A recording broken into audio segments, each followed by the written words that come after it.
बात होगी, जो जिसको हम अपने डिस्क्रिप्शन क्लास में होती लिखते हैं और जो आगे की ओर बढ़ते हुए या पाठकों को भी पसंद आए। अब मैं जयंती मैम से फिर से एक बार मुखातिब होता हूँ कि हम ऐसे समय में लिख रहे हैं जहाँ सब स्क्रीन के स्पर्श में खो भी जाते हैं और फैल भी। अरुण कंवर कहते हैं सभी हमें बचाएंगे, सभी हमें बचाएंगे। तो डिजिटल चुनौतियों से संबंधित प्रश्न है, डिजिटल विस्तार में साहित्यकार की भूमिका को कैसे देखते हैं? क्या दृष्टिकोणों का बीजारोपण आसान क्या मैं उत्तर में एक किस्सा बयान करूँ? मैंने आपको जैसे बताया कि मैं 4 दशक से पत्रकारिता में हूँ। तो मैं जब पत्रकारिता में काम करना शुरू किया तब सिर्फ प्रिंट मीडिया ही हुआ करता था और हमारे देखते देखते इलेक्ट्रॉनिक मीडिया ने जो है पूरी बयान बदल दी, पूरा सीन बदल दिया। तो मुझे याद है कि 90 के दशक की शुरुआत में हम लोग जिस मीटिंग में बैठे हुए थे, बहुत बड़ी मीटिंग थी और मैनेजमेंट ने हमसे कहा कि अब टीवी जो है वो मीडिया का स्थान लेने जा रहा है, प्रिंट मीडिया की जगह लेने वाला है। तो आप लोगों को जो है उसका मुकाबला करना होगा क्योंकि लोग अब स्क्रीन ज़्यादा देखेंगे, पढ़ेंगे कम। तो आप लोग क्या करने वाले हैं, अपनी योजना बताइए। तो उस वक्त हम लोग बहुत नए थे, तो हम लोग को यही लग रहा था कि कोई पढ़ना छोड़ेगा नहीं, लेकिन मैनेजमेंट और बाहर से जो पढ़ के आए थे अंग्रेजी का लोग, उनका पक्का विश्वास था कि लोग जो है अखबार पढ़ना, मैगजीन पढ़ना छोड़ देंगे। और मैं धन्य पत्रिका में काम करती थी, वो तो साहित्यिक सांस्कृतिक पत्रिका थी भाई, उसमें तो कहानियां छपती थी, देश की नंबर 1 पत्रिका थी और उस समय तक भारती जी भी थे उसके संपादक। लेकिन हाँ, मुझे याद है कि वो बहुत बड़ी चुनौती थी। उसके बाद एडिटोरियल मीटिंग में ये तय हुआ कि अब हम अपनी पत्रिकाओं को पढ़ाएंगे नहीं दिखाएंगे। तो जहाँ 2 कॉलम में फोटो छपती थी, हम पूरे पेज में तस्वीर छापने लगे। हम तस्वीरों को बहुत महत्व देने लगे। हमने ये कहा कि 1000 शब्दों का उतना महत्व नहीं जितना तस्वीर का है। तो नए ढंग से हम सब पत्रकारिता पढ़ने लगे, समझने लगे। लेकिन देखिए इतने सालों बाद भी मैं कहूँगी कि पढ़ने वाले कम हुए हैं। हालांकि ये भी सच बात है कि अब ज़माना तेजी से बदला है पिछले 10 सालों में। कब सिर्फ इलेक्ट्रॉनिक मीडिया ही नहीं, सोशल मीडिया और एक आपके हाथ में जो बहुत ही खूबसूरत सा खिलौना है मोबाइल, मोबाइल ने आपको पूरी तरह सबसे दूर कर दिया है। ये मनोरंजन का, पढ़ने का और सबका एक बहुत बड़ा हिस्सा बन गया है। बिल्कुल, मतलब आप जब पढ़ते हैं ना तो आपको दिमाग लगाना होता है, लेकिन जब आप देखते हैं तो सिर्फ आंखों को लगाना होता है, दिमाग में कुछ भी चल रहा हो सकता है।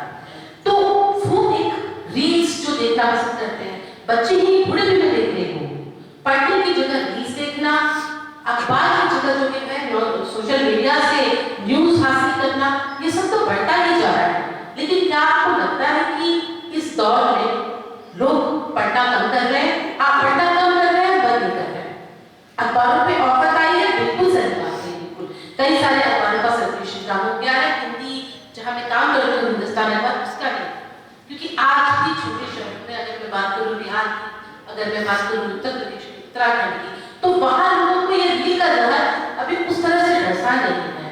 वहाँ लोग आज भी सुबह सुबह अखबार पढ़ के ही खबर जानना चाहते हैं, खबरों की सत्यता जानना चाहते हैं। चलिए अब बात आती है साहित्य पे।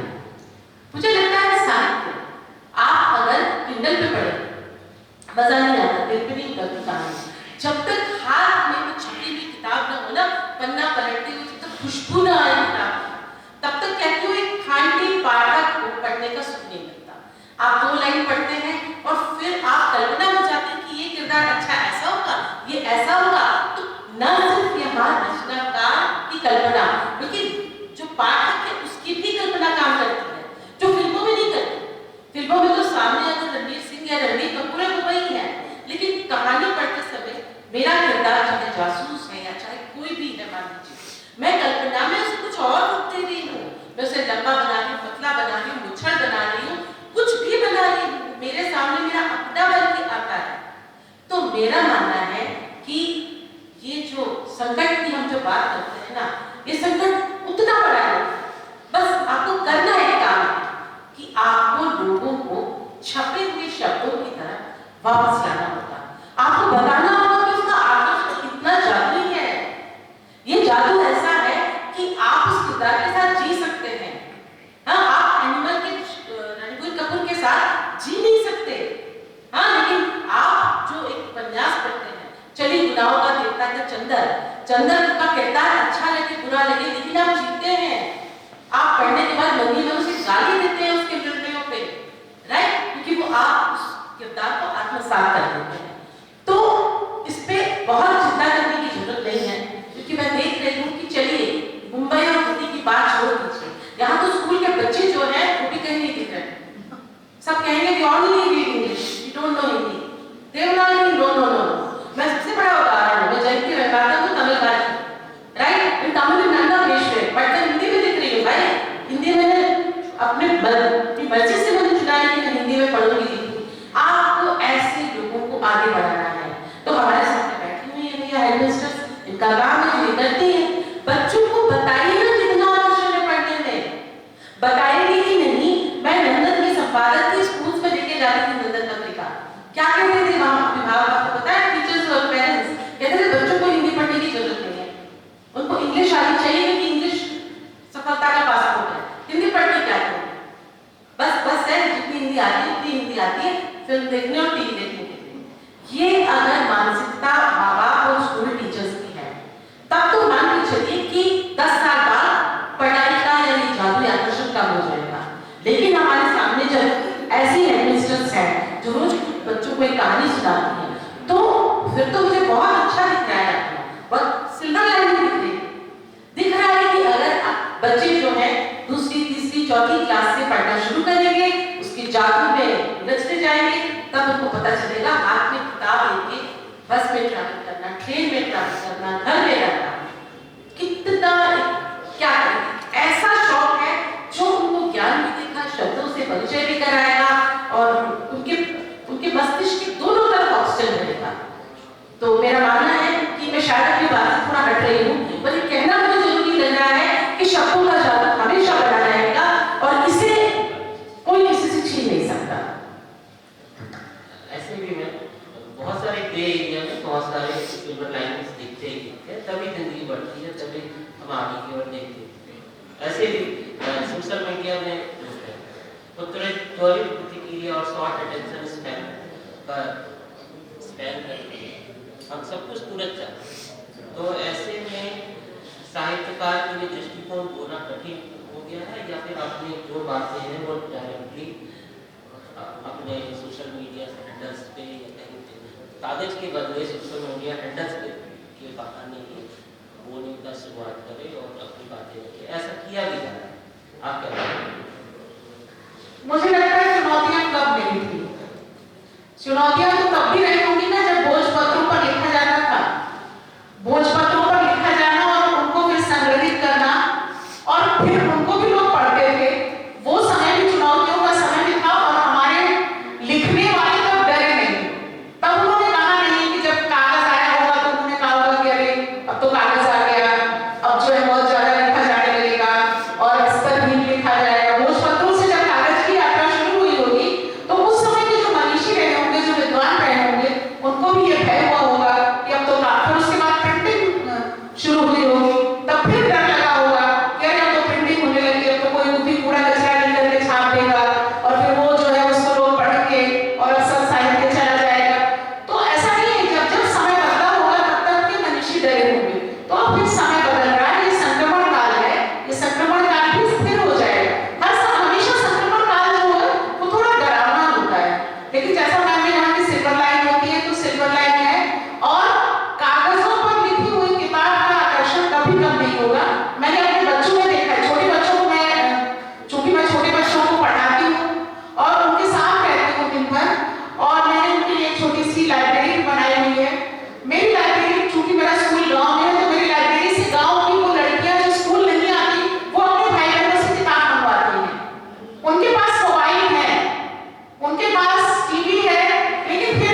बन गया है, डिजिटल माध्यम पर तुरंत ही लिखा, तुरंत लाइक आ गया, तुरंत कमेंट भी आ गया, तुरंत आपने सुन लिया कि इस पर क्या है।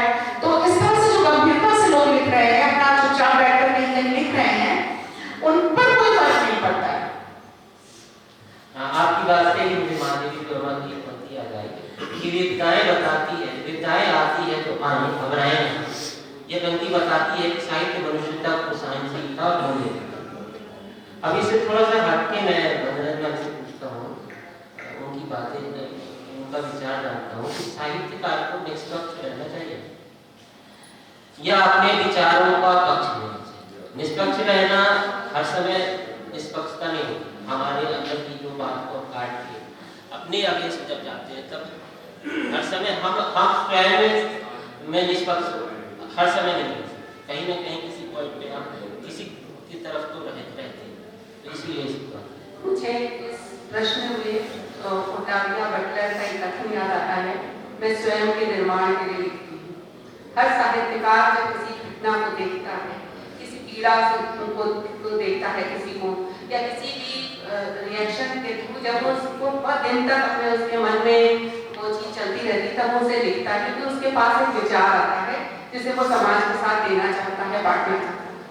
लेकिन वो अपने विचार के साथ खड़ा तो रहता है, जब वो उसे कहानी में या कविता में लिखता है तो वो अपने विचार के साथ खड़ा रहता है, लेकिन अड़ा नहीं रहता।